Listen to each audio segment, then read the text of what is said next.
The Transkei around Mthatha is picturesque, with rolling grasslands covering hills and valleys. Despite this beauty, the 4-star Dan's Country Lodge is an unexpected surprise. The sprawling lodge and conference hub seems like an oasis in all the green. It's difficult to believe that it's located a mere 15 minutes drive from the Mthatha metropolis. Mandisa Ndaba is one of 4 founders of Dan's Country Lodge, named after her father. We bought Dan's Country Lodge from our father, who ran it as a trading station for servicing the rural area and the local villages for about 30 years from the 60s. It has an interesting history in that it was founded in the late 1800s by white settlers. We took it over with a dream to turn it into a hospitality establishment. The lodge was founded when a gap in the market was spotted. Mandisa's sister was looking for a wedding venue with a rustic countryside character that could also cater for a large number of guests, but there were none in the area. Mthatha has a very big problem with congestion. It has 1.2 million people. It's a surrogate town for a lot of surrounding towns. It is on the N2. It has a great influx of cars passing through from KZN towards the Western Cape.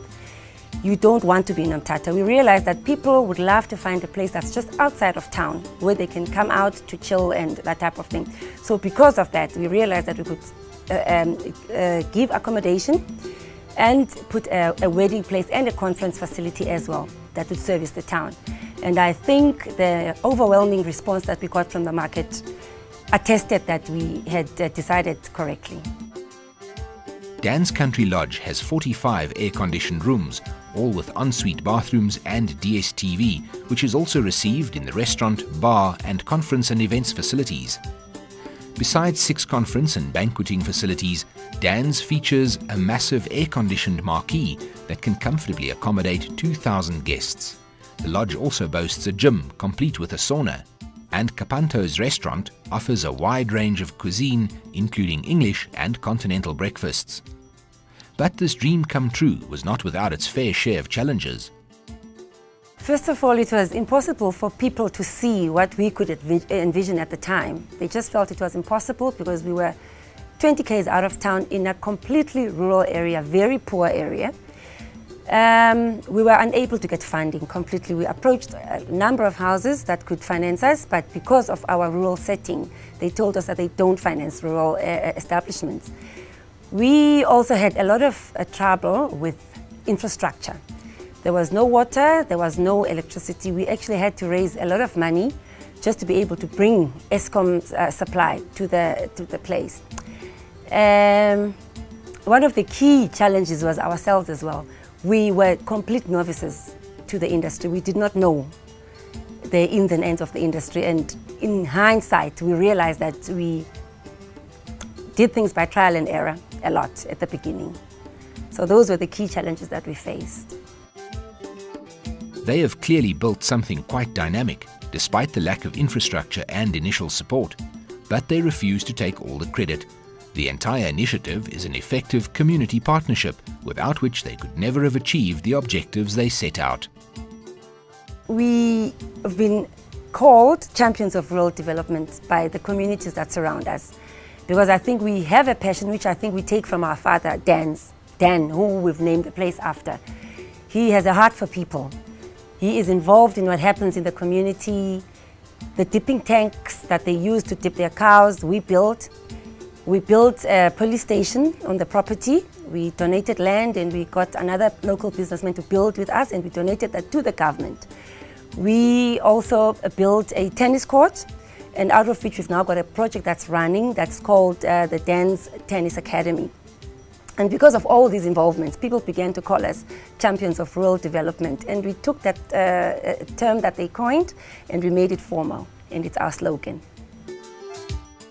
Earlier this month, Michael Tatalias made a surprising announcement of his intention to resign as CEO of the South African Travel Services Association. Many have described his imminent departure as a major loss to the travel and tourism industry. We caught up with him shortly after the announcement in the leafy suburb of Parkhurst and asked if he thought that the global community is starting to recover from the recession in view of the encouraging trends seen in international arrivals to South Africa.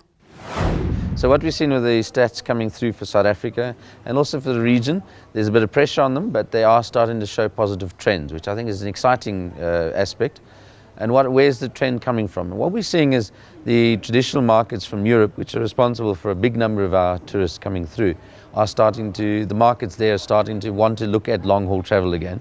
And South Africa is back on the menu as somewhere they're willing to look at. And that's exciting. We saw that really come to the fore at the ITB in March. With all of this in mind, what is it that South Africa can and should be doing to attract these tourists to our shores? Our challenge going into the future is to just carry on this trend that we've been developing in South Africa to create the value for money experience, whether it be in the hotels and the restaurants, in the package with the tour operators. For the entire industry, we've got to be out there trying to get creative ways of selling new things and selling our existing product to new people. But we've got to be remembering that the value for money option is something they got in the back of their minds. Now the rand currently in the situation does help, but that's not the only thing. We should not be basing ourselves on a currency situation. It's got to be on a sound business principles. We're appealing to people, appealing to their family, because a lot of people traveling now want to be family-friendly destinations. And so we've got to be ready for families, ready for the fact that if you bring in 4 or 5 people out on one salary, you've got to have a value for money offer. So we're quite excited, but it's a challenge. It's going to be a fight in the rest of the world with us and the other destinations to see who comes up with the creative ways to get to these people. Appeal to their heart, but make sense to their head, and you'll unlock their wallet. South Africa has been emerging as an experiential destination, but we're no longer this hidden gem. The Soccer World Cup 2010 put us firmly on the global stage, where we now compete with other similar destinations.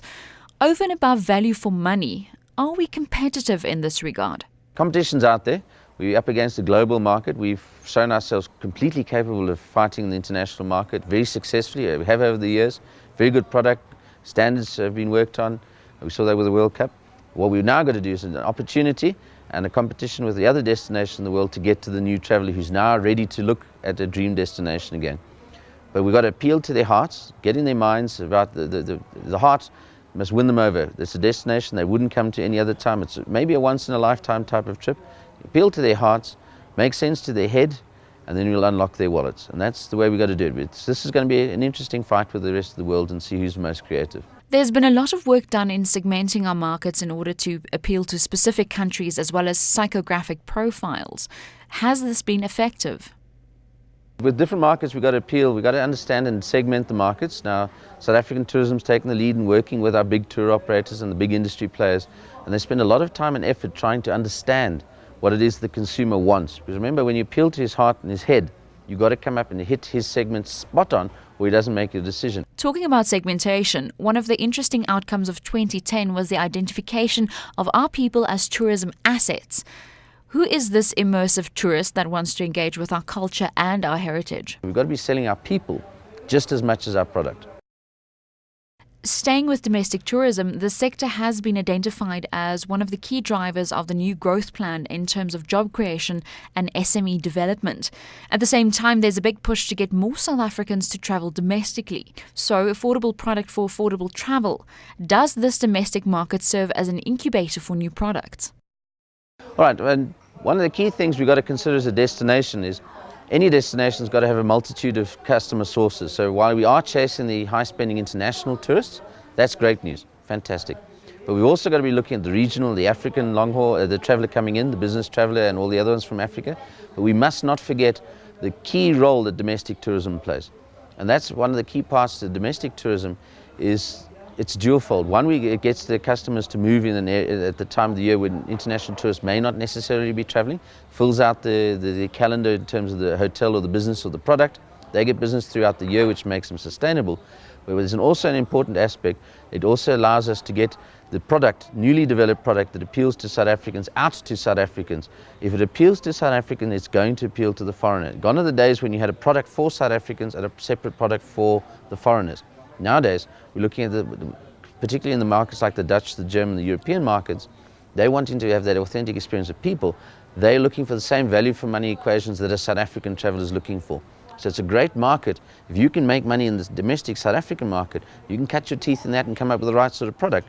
You're going to be well set to dealing with the family traveller or the guy coming from Europe and his family, his wife, and whatever you. If you appeal to South Africans, you're going to appeal to them. But don't try and focus on the foreigner first, focus on the domestic tourist first, because the domestic tourist is under a bit of pressure here as well. There's all sorts of financial pressures, competing demands on their money and their discretionary income. So we've got to offer value for money and make it exciting, new, fresh, make them feel comfortable away from home, that they can have fun, relax, come back with their batteries recharged and refreshed, ready to work, then they feel like they've had a really good holiday. Same applies for the foreigners. So the domestic tourism market's a great one to be practicing on, because for relatively cheaper accessibility in terms of marketing, and working with people like the provinces, provincial tourism authorities and South African tourism, you can cut your teeth on it without having to spend huge amounts of money in Forex to go to shows and do the marketing overseas. So it's a good market to cut into. If you can make it in the domestic market, you're going to make it in the foreign one. If you can't make it in the South African domestic market anymore, you're not really got a relevant product anymore to the foreign market. It's going to be very difficult to just fly a product only focused on high spending fly-in tourists.